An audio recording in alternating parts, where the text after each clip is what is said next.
Hey everyone, welcome back to my channel. तो मैं संगीता आप लोगों के लिए लेके आई हूँ भरवा करेले बनाने की एक बहुत ही आसान सी रेसिपी और बहुत ही स्वादिष्ट सी, जिससे हमारे करेले बिल्कुल भी कड़वे नहीं लगेंगे। तो चलते हैं, इसे बनाना शुरू करते हैं। सबसे पहले हम इसका मसाला तैयार करेंगे। तो यहाँ पे एक पैन में हमने एक छोटी कटोरी से 1 कटोरी मूंगफली लिया है, जो कि लगभग 100 ग्राम होंगे। तो इसे हमें क्या करना है, धीमी आंच पे इसे हमें भून लेना है, या फिर जब तक इसका इस तरह से छिलका ना उतरने लगे तब तक इसे हमें भून लेना है, या फिर इस पे ब्राउन डॉट्स आ जाए इस तरह से, देख ही सकते हैं आप।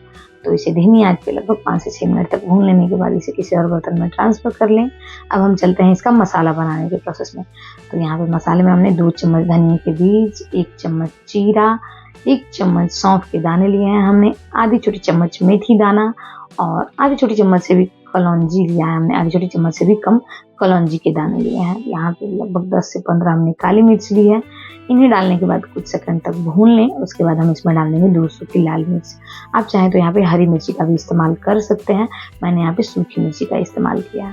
तब तक हम मसालों को रख देते हैं ठंडा होने के लिए। तो जब तक हमारे मसाले ठंडे हो रहे हैं ना, तब तक हम चलते हैं करेले को छीलने और इसका बीज निकालने के प्रोसेस में। तो यहाँ पे हमने 500 ग्राम करेले लिए हैं मीडियम साइज के, जो कि बिल्कुल भी फ्रेश है, एकदम बढ़िया तरह से हमने इसके धो के साफ कर लिया है इसे।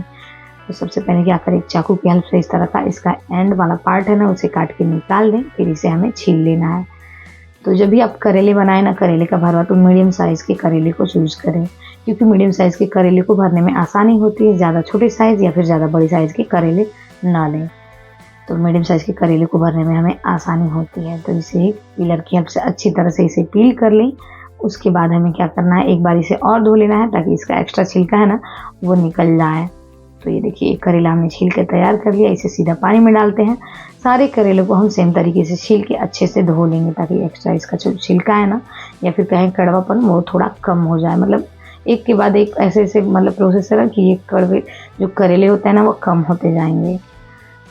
तो यहाँ पे सारे करेलों को छीलने और धोने के बाद हम क्या करते हैं, बीच में से इस तरह से कट लगा देते हैं। उसके बाद क्या करेंगे, चाकू की हेल्प से इसके बीज को हम निकाल लेते हैं। क्या होता है, करेले के बीज थोड़े सख्त होते हैं, तो इसे निकालने में थोड़ी सी परेशानी होती है, लेकिन कोई बात नहीं, आप चाकू की हेल्प से निकालेंगे या फिर चम्मच की हेल्प से ना, तो ये आराम से निकल जाते हैं। तो ये देखिए, सारे करेलों को बीज को हमने निकाल दिया है। अब हम चलते हैं मसाला बनाने के प्रोसेस में। तो यहाँ पे मसाला एकदम ठंडा हो चुका है, तो इसे ग्राइंडर जार में डाल दें। फिर साथ में ही डाल देंगे मूंगफली, भुनी हुई मूंगफली का छिलका हमने उतार लिया है, इसे साथ में ही डाल दें। फिर डाल देंगे यहाँ पे आधी छोटी चम्मच अमचूर पाउडर, गरम मसाला डाल देंगे आधी छोटी चम्मच, साथ में ही डाल देंगे हम नमक स्वादानुसार, और फिर यहाँ पे हल्दी पाउडर भी हम डाल देंगे। सारे मसाले हम यहीं पे ऐड कर देंगे, बाद में हमें कुछ और नहीं डालना है। साथ में डाल देंगे 1 बड़ा चम्मच तेल, सरसों का तेल का इस्तेमाल किया है हमने। साथ में यहाँ पे 15 लगभग लहसुन की कलियां हैं, इसे भी डालें और इसे हमें दरदरा पीस लेना है। ध्यान रखें, हमें पानी का इस्तेमाल बिल्कुल भी नहीं करना है। इससे क्या होगा, हमारे करेले ना वो ज़्यादा समय तक टिकेंगे और जल्दी खराब नहीं होंगे और स्वादिष्ट भी बहुत ही बनेंगे। तो ये देखिए, मसाले को हमने दरदरा पीस लिया है। अब हम चलते हैं इसे भरने के प्रोसेस में। इन मसालों को हम एक बर्तन में ट्रांसफ़र कर लेते हैं। उसके बाद हम इसकी स्टफिंग करेंगे। तो इस बात का ध्यान रखें कि जब भी आप इस तरह से मसाले बनाए ना, तो उसमें पानी का इस्तेमाल ना करें। इससे क्या होता है, इसकी सेल्फ लाइफ बढ़ जाती है, मतलब जल्दी ये खराब नहीं होते हैं। आप चाहें तो आराम से इसे 3 दिन तक रख सकते हैं, और अगर जो फ्रिज में रखा आपने, तो इसे आराम से 5 से 6 दिन तक रख सकते हैं। ये खराब बिल्कुल भी नहीं होते हैं। इसको हमें फ्राई करते समय भी पानी का इस्तेमाल बिल्कुल भी नहीं करना है। तो सेम तरीके से सारे करेले हमने भर के तैयार कर लिए। अब हम चलते हैं इसे फ्राई करने।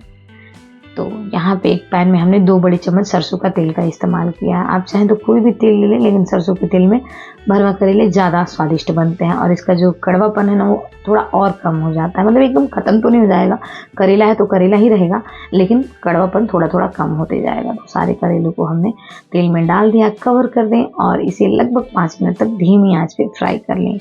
फिर उसके बाद जब ये हल्के से ब्राउन हो जाए, तो इसे पलट लेना है। तो इसे अलट पलट के लगभग आपको 15 से 20 मिनट का समय लग जाएगा आपको इसे फ्राई करने में। पानी का इस्तेमाल यहाँ पे बिल्कुल भी नहीं करें, बस तेल में ही फ्राई कर लें। तो इस तरह से पैन में करेंगे ना, तो आपको तेल की मात्रा भी यहाँ पे कम लगेगी, मतलब ज़्यादा ऑयल भी नहीं बनेंगे और पानी भी नहीं डलेगा। तो पानी नहीं डलेगा ना, तो करेले हमारे वैसे भी कड़वे नहीं बनेंगे।